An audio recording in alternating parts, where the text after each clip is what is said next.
പ്രണാമം. നമുക്ക് ശ്രീ വാൽമീകി രാമായണത്തിലേക്ക് തന്നെ മടങ്ങാം.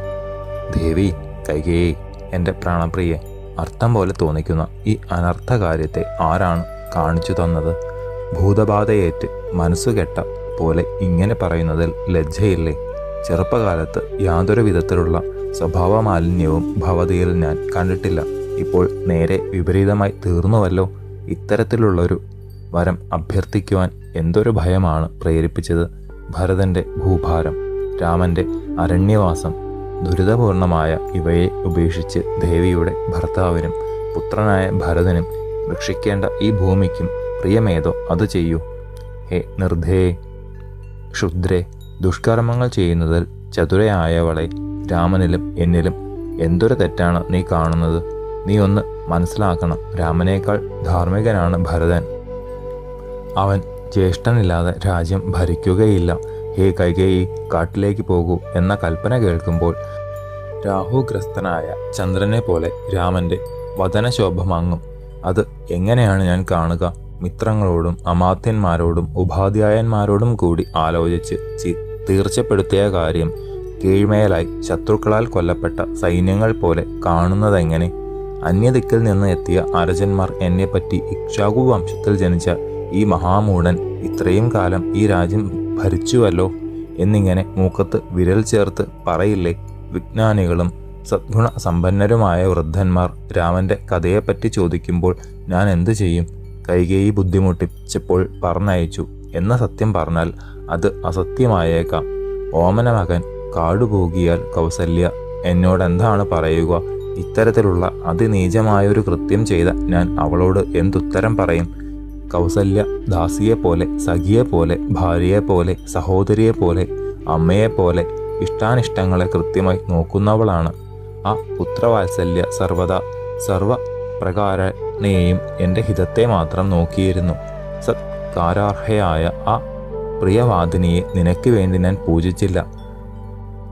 അപർത്ഥ്യങ്ങളായ വിഭവങ്ങളോടുകൂടി മൃഷ്ടാന്നം കഴിച്ച രോഗിയെപ്പോലെ നിന്നെ ലാളിച്ചതിൻ്റെ ഫലം ഞാനിതാ അനുഭവിക്കുന്നു. എല്ലാം വിപരീതമായി തീർന്ന ഇന്നത്തെ സ്ഥിതിയും രാമൻ്റെ കാനന വാസാഗമനവും കണ്ടാൽ പേടിച്ചു വിറയ്ക്കുന്ന സുമിത്ര മേലാൽ എന്നെ വിശ്വസിക്കുമോ? സർവസദ്ഗുണങ്ങളുടെയും വിളനിലമായ ജാനകി 2 അമംഗള വർത്തമാനങ്ങൾ. 1 ഞാൻ പരലോകഗമനം, 2 രാമൻ്റെ അരണ്യപ്രവാസം. ഒപ്പം കേൾക്കും. ഹിമാലയ സാനുവിൽ കിന്നരനെ വേർപിട്ട കിന്നര തരുണിയെപ്പോലെ വൈദേഹി ദുഃഖം കൊണ്ട് ഇഹലോകവാസം വെടിയും രാമൻ കാട്ടിലേക്ക് പോകുന്നത്, ആ സമയത്തുള്ള സീതയുടെ വിലാപം, ഇവയെ കാണുവാനോ കേൾക്കുവാനോ ഞാൻ ജീവനോടിരിക്കില്ല. ഒന്ന് തീർച്ച, വിധവയായതിനു ശേഷമേ നിനക്ക് മകനോടൊന്നിച്ച് രാജ്യം ഭരിക്കുവാൻ സാധിക്കൂ. ദേവി, രാമൻ്റെ വിയോഗം എൻ്റെ ജീവാപായം വരുത്തും. മഹാപതി പ്രദത്തിലിരിക്കുന്ന നീ കേവലമൊരു കുലടയായി മാറിയെന്നോ? വിഷം കലർത്തിയ മധുരമധു പോലെയായിരുന്നെന്നോ നിന്റെ സല്ലാപങ്ങൾ? സാധുവായൊരു മാനിനെ കരൾ കക്കുന്ന ഗാനത്തിൽ നിർത്തി നിഷ്കരുണം കൊല്ലുന്നൊരു കാട്ടാളനും ചാടുവാക്യങ്ങളോടെ എന്നെ ശുശ്രൂഷിച്ച് സന്തോഷിപ്പിച്ച നീയും ഒരുപോലെയായി. മദ്യപാനം ചെയ്ത മഹാബ്രാഹ്മണനോ മാലോകർ മാർഗമധ്യത്തിൽ വെച്ച് നിന്ദിക്കുന്ന പോലെ സൂത്രവിക്രയം ചെയ്ത എന്നെ സജ്ജനങ്ങൾ ധിക്കരിക്കും. പൂർവജന്മങ്ങളിൽ ചെയ്ത മഹാപാവങ്ങളുടെ പരിണത ഫലമാണ് കഷ്ടതരവും ദുഃഖപ്രയിഷ്ഠവുമായ ഈ വാക്കുകൾ കേട്ട് സഹിക്കാൻ എനിക്ക് കരുത്തേകുന്നത്. പാപങ്ങൾ തന്നെ മൂർത്തിമത്തായ നിന്നെ ഇത്രകാലം ഞാൻ രക്ഷിച്ചുവല്ലോ. ഇളകാൻ വയ്യാത്ത നിലയിൽ നീ എന്നെ കാലപാശം കൊണ്ട് ബന്ധിച്ചു കഴിഞ്ഞു. നിന്നോടുകൂടി വിഹരിക്കുമ്പോൾ എന്നെ ഇങ്ങനെ കുടുക്കി ഇടുകയാണെന്ന് മനസ്സിലാക്കിയില്ല. കൃഷ്ണസർപ്പത്തെ ഒരു ബാലൻ ഒന്നും അറിയാതെ തൊട്ടതുപോലെയായി എൻ്റെ സ്ഥിതി. മഹാത്മാവാണ് രാമൻ. അവന് അച്ഛൻ ഇല്ലാതായി എന്നാണ് വന്നത്. ലോകത്തിലുള്ള ഏവർക്കും ഞാൻ പരിഹാസ്യനായി. മാത്രമല്ല, ദശരഥൻ എന്ന രാജാവ് മഹാകാമഭ്രാന്തനാണ്. ഒരു പെണ്ണിൻ്റെ വാക്കുകേട്ട് ഓമനപുത്രനെ ആ മൂഢൻ കാട്ടിലേക്ക് അയച്ചു എന്നിങ്ങനെ പറയുകയും ചെയ്തു. സത്വ്രതം, ബ്രഹ്മചര്യനിഷ്ഠ, അമേയ വിജ്ഞാനം എന്നിവയെല്ലാം ഒത്ത് സർവ്വവിധ ധാർമ്മിക സുഖങ്ങൾക്കും അർഹനായ ആത്മജനെ ദുഃഖത്തിലാഴ്ത്തിയെന്ന് എല്ലാവരും പറയും. നീ കാട്ടിലേക്ക് പോകൂ എന്നുള്ള എൻ്റെ നിർദ്ദേശം കേട്ടാൽ ഞാനിതാ പോവുകയായി എന്ന് മാത്രമേ എൻ്റെ രാമൻ പറയുകയുള്ളൂ. വിപരീതമായി പറയുകയോ ചെയ്യുകയോ ആണെങ്കിൽ അതാണ് എനിക്ക് ഏറ്റവും ഇഷ്ടം. ശുദ്ധാത്മാവായ രഘുനന്ദനന് എൻ്റെ ചിന്താഗതി അറിയില്ലല്ലോ. ധർമ്മധർമ്മങ്ങളെപ്പറ്റി ആലോചിക്കലല്ല, അച്ഛൻ്റെ ആജ്ഞ അനുസരിക്കലാണ് അവൻ ചെയ്യുക. വനത്തിലേക്കേ പോവൂ എന്ന് എൻ്റെ നാവിൽ നിന്ന് പുറപ്പെട്ടാൽ അങ്ങനെ തന്നെ എന്നൊരു സമ്മതം മാത്രം കേൾക്കാം. സർവ്വലോകനിന്ദ്യമായ വനഗമനത്തിന് എൻ്റെ കുട്ടി ഒരുങ്ങിയാൽ അന്തകൻ എൻ്റെ ജീവനെയും കൊണ്ട് സ്വാലയത്തിലേക്കും പോകും.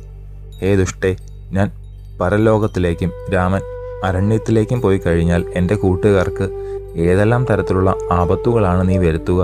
പുത്രനും ഞാനും പിരിഞ്ഞാൽ കൗസല്യയുടെ സ്ഥിതി പറയേണ്ടതില്ലല്ലോ. പുത്രന്മാരും കൗസല്യയും ഇല്ലെങ്കിൽ ദേവി സുമിത്ര എന്നെ അനുഗമിക്കും. കൗസല്യയെയും എന്നെയും സുമിത്രയെയും 3 പുത്രന്മാരെയും നരകത്തിലേക്ക് എറിഞ്ഞ് ഹേ കൈകേയി, നീ സുഖമായി വസിക്ക്. അക്ഷോഭ്യവും അനശ്വര സദ്ഗുണങ്ങളും ഒത്തുചേർന്നതുമായ ഇക്ഷ്വാകു വംശം രാമനും ഞാനും വിട്ടുപോയാൽ ഉണ്ടാകുന്ന കോളിളക്കത്തിൽ സന്തുഷ്ടചിത്തയായി നിനക്ക് ഭരിക്കാം. ജ്യേഷ്ഠൻ്റെ അരണ്യവാസം ഭരതന് ഇഷ്ടപ്പെടുകയാണെങ്കിൽ എൻ്റെ ശേഷക്രിയ ഒരിക്കലും അവൻ ചെയ്യരുത്. എൻ്റെ ജന്മശത്രുവായ ദുഷ്ടേ കൈകേയി, പുരുഷോത്തമനായ രാമൻ്റെ വനവാസവും എൻ്റെ സ്വർഗഗമനവും കൊണ്ട് സംതൃപ്തയായി തീരൂ.